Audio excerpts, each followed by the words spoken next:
Y'all, my hair is the driest it's ever been. Ever since starting these swim lessons, my hair has been low-key going through it. I really thought I was going to be able to keep my hair completely dry using different swim caps and different methods, but I'm starting to realize that's probably not realistic. So my usual routine just isn't cutting it anymore. And after my second week of swim lessons, my hair felt drier than usual. Brittle, tangled, just harder to manage overall. But I'm also not willing to choose between living my life and growing healthy hair, so I had to figure this out. Not just a quick fix, but an actual moisture system, a routine that makes sense for my real life, protects my hair, and helps me retain length even with swimming, workouts, mom life, and everything else. I'm walking you through the exact thing I've been using to get moisture back into my hair and keep it there. Starting off with a good cleanse, because moisture always starts with hydration. If your scalp is clogged and your hair is coated with buildup, moisture can't penetrate the hair properly. And that's why shampooing is such an important part of length retention, because it's the foundation of everything. In my case, my actual wash day isn't until 4 days after swim lessons, which honestly sucks. To hold me over until wash day, I usually co-wash the night of my swim lessons and then reapply a leave-in conditioner. But I'm going in with this shampoo because it cleanses my hair without completely stripping it, which is exactly what I need right now. Something I really appreciate about this shampoo is how it immediately started to break down some of these tangles in my hair, because after these swim lessons, my tangling has been insane. And I always make sure to double cleanse to make sure my hair and scalp is fully clean before moving into deep conditioning.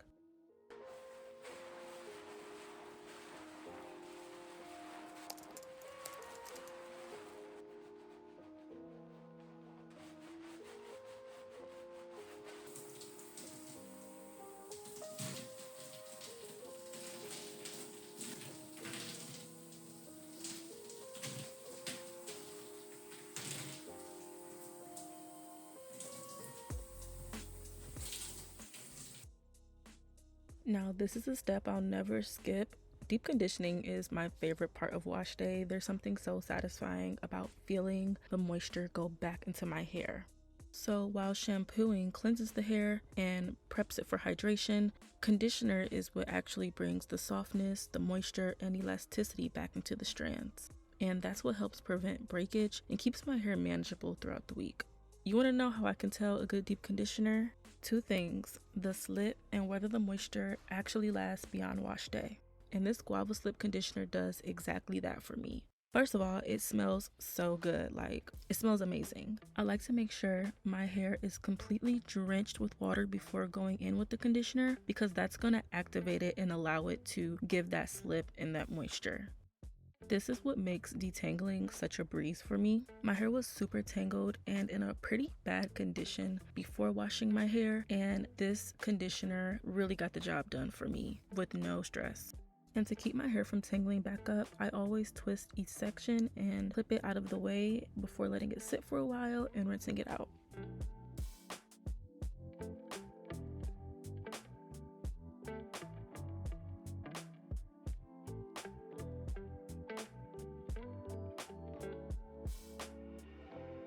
Because I'm detangling in the shower instead of outside of the shower, I really make sure to take my time and work section by section so that I'm not causing unnecessary breakage. I find that detangling in the shower gives me more slip and allows me to get through my whole head more efficiently versus outside of the shower with a spray bottle. But either way, you really have to have the right mindset going into detangling your hair, and just take your time and do as small of sections as you need to. I can make a full in-depth video on detangling if you guys want to see that, so just let me know.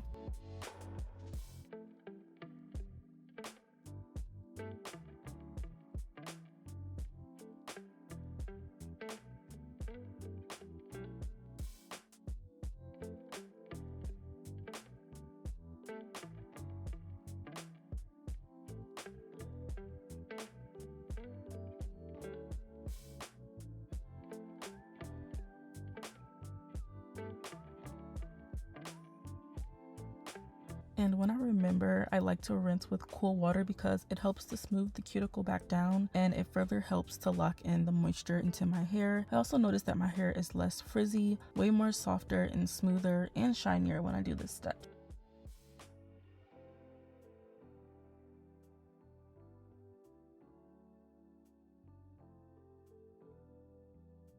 Now, when it comes to keeping my hair moisturized throughout the week, I'm almost always using a leave-in conditioner. I feel like this makes such a difference because it helps hold that moisture in longer and keeps my hair from drying out so fast. This step is totally optional, but if you struggle with dry hair or have porous hair, or your hair just never seems to stay moisturized all week, I definitely recommend trying one. Today I'm using the Guava Slip leave-in, which I really like because it's lightweight, it helps so much with the manageability and frizz during styling, and it kind of preps my hair for the actual styler.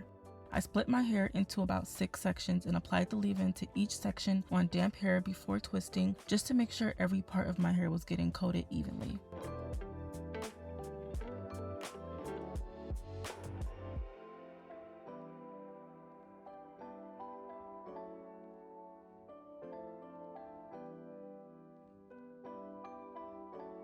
I then go in and split my hair into smaller sections depending on how big I want my twist to be, and then apply a small amount of the Guava Slip hair butter to seal everything in from wash day.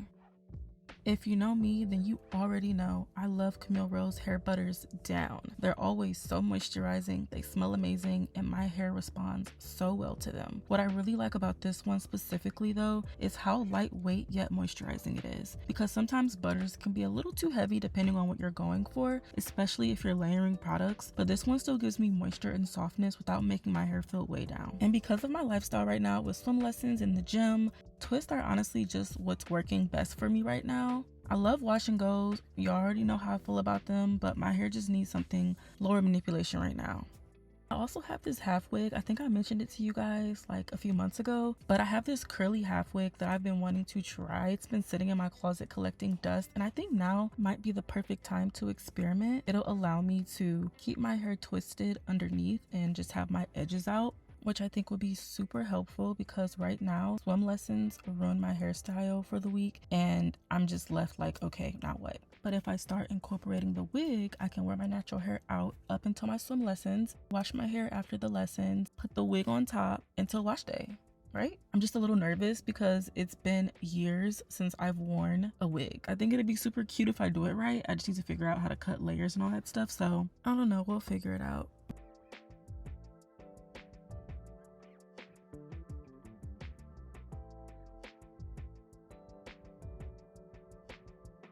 Okay, so if you've been following the steps that I've talked about so far, you should be in pretty good shape. But there are a few mistakes I see people make all the time that can leave your hair dry and make length retention way harder than it needs to be. And the first one is applying product to dry hair. Even if water is the first ingredient, your hair needs to be wet to soak up anything. Moisture has to start with water first. Products only help to hold the moisture in, but they can't replace the hydration. So next time you reach for that cream or that leave-in, make sure your hair is at least damp or you'll just be wasting product. The second mistake is not cleansing your hair frequently enough or not using a shampoo strong enough to remove your level of buildup, especially if you're someone that works out a lot, uses heavy products or greases or oils, or in my case, literally getting chlorine in their hair every week. Because if your hair and scalp are coated with buildup, moisture isn't able to penetrate the way it needs to. And that could be why after you style, your hair can't hold on to moisture for more than a day or two. So yes, we definitely need a lot of great moisturizing shampoos in our stash, but we also need a clarifying shampoo too. And the last mistake is not sealing your moisture in properly or using stylers that just don't hold moisture long enough for your hair type. And this can vary depending on the season, the condition of your hair, or your lifestyle. Like for me, because I'm taking swim lessons and I'm in the gym all the time, I need styles that are going to hold up and products that are a little thicker than what I would normally gravitate towards. So I've been using a lot more butters and creams as opposed to mousse and gels. So it's very important to not only pay attention to your hair, but how your lifestyle affects your hair and adjust accordingly.